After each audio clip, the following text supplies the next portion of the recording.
Olá para todos, sejam bem-vindos ao nosso curso. Nós vamos conversar hoje com vocês sobre a produção de multimídia educacional. Cada um desses termos vai merecer um pouco da nossa atenção.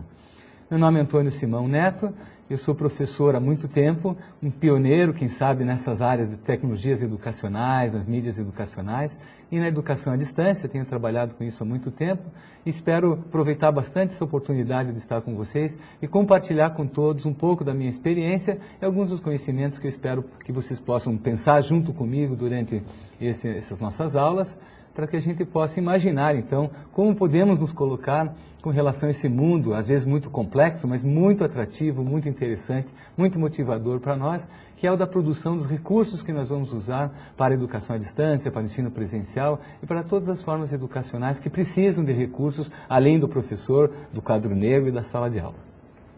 Então, antes de tudo, eu gostaria de deixar uma imagem para vocês, e essa pequena imagem nos coloca um pouco, para começarmos a nossa aula, sobre as possibilidades que temos de uso das novas tecnologias, dos novos recursos e dos recursos que são antigos para nós também. Às vezes a gente fala em novas tecnologias, mas muitas vezes para as pessoas o quadro negro, o slide, o PowerPoint, o computador, até o recurso que nós usamos há mais tempo, como transparência, também são novos, né? O rádio, a televisão. Muitos professores no mundo inteiro sequer tiveram chance de usar alguns recursos que não fossem aqueles clássicos da sala de aula. Então, para muitos de nós, novas tecnologias são coisas que já estão há muito tempo no mercado, mas são novas para a educação. Melhor do que chamar novas tecnologias é chamarmos, então, de tecnologias promissoras para a educação. Quais dessas tecnologias todas, desses recursos que temos, do livro ao computador, são promissoras, que nós podemos fazer com que as promessas que nos trazem sejam realizadas na própria educação à distância. Então fica aí essa imagem com a luz que nós queremos abraçar para que nós possamos fazer um bom trabalho como professores e como educadores. Nosso pioneiro dessa nossa área da tecnologia educacional, da produção de materiais didáticos, é o famoso Comênius, que muita gente, quem trabalhou com educação, já viu referências a ele, um pensador, um filósofo, um educador de muitos séculos atrás, que já falava na sua época que as pessoas, para poderem aprender, precisam de outros estímulos, de outros recursos, não só da palavra do professor.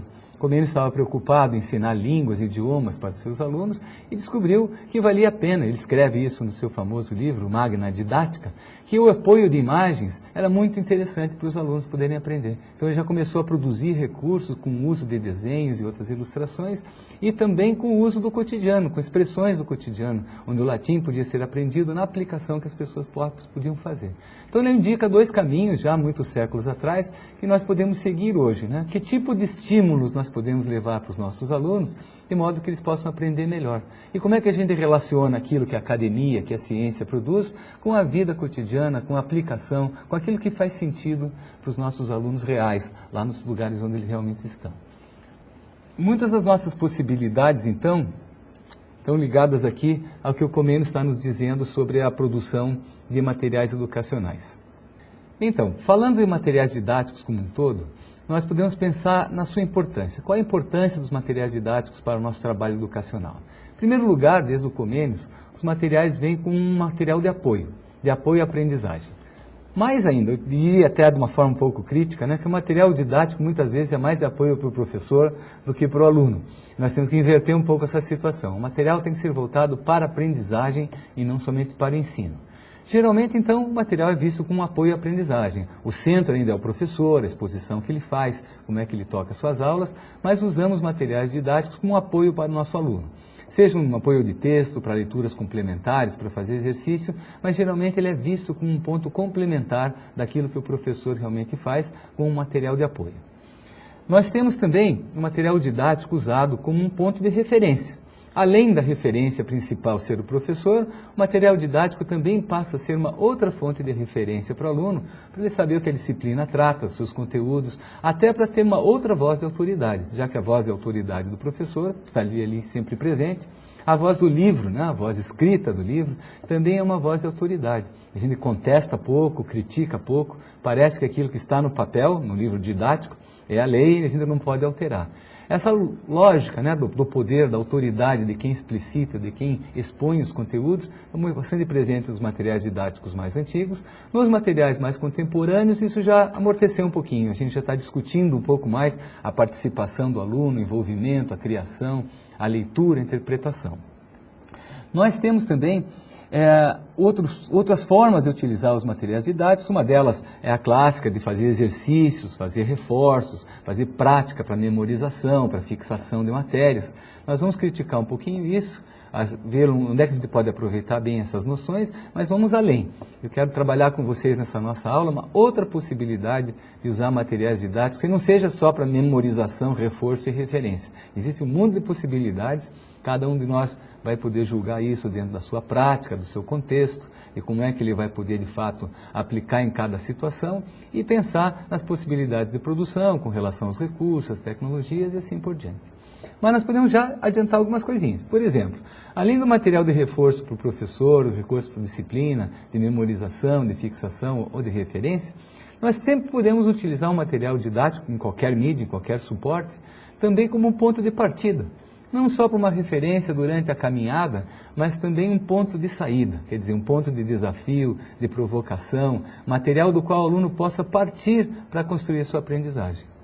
E por outro ponto, nós podemos também usar materiais didáticos como um ponto de chegada, quer dizer, nós fazemos o trabalho, trabalhamos com alunos, desenvolvemos o que precisamos desenvolver, e material didático é onde nós vamos trabalhar a concretização, a síntese, as referências de chegada de um ponto de aprendizagem.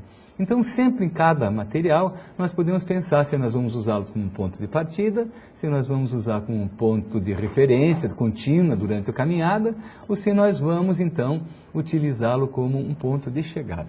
Nós vamos conversar um pouco melhor sobre isso, não preciso se incomodar por enquanto com essas noções, nós vamos trabalhar a possibilidade de desenvolvermos essa caminhada diferente na produção dos materiais didáticos, principalmente na sua concepção.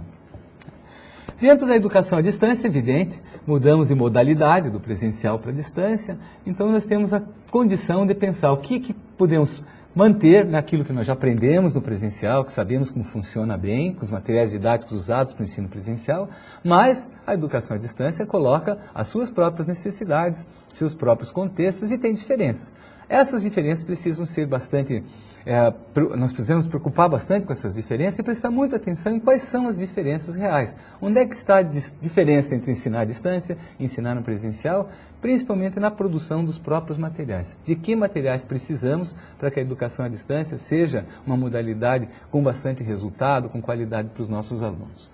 Então, dentro da educação à distância, a gente tem algumas definições, né? Por exemplo, nós sabemos a importância dos materiais didáticos para a educação à distância. O aluno não pode só trabalhar com a voz do professor. A variedade de usos é muito grande, varia bastante de projeto para projeto. Temos muitas formas diferentes de fazer educação à distância e muitas vezes nós, educadores, como profissionais trabalhando com a educação à distância, saímos de uma instituição, vamos para outra, desenvolvemos nossos próprios projetos e em cada situação dessas, o papel dos materiais didáticos vai variar em função do modelo de educação à distância que aquela instituição, que aquela organização, que aquela instituição com qual você está trabalhando adotam para seu formato de educação à distância. Então nós temos que estar preparados para atuar também como produtores de materiais didáticos, de materiais educacionais, em diversos formatos, diversas modalidades ou submodalidades diferentes da educação à distância. Então, várias outras possibilidades da EAD, né, nos levantam essa questão. Nós temos pensar sempre no design, na produção e na distribuição. Cada uma dessas instâncias nós vamos falar um pouquinho melhor delas na sequência. Pensando no design, na concepção dos materiais, pensando na sua própria produção e em como é que ele vai chegar aos alunos. A gente não deve esquecer que essas instâncias estão extremamente ligadas. Como é que a gente concebe, desenvolve, produz e distribui para os nossos alunos.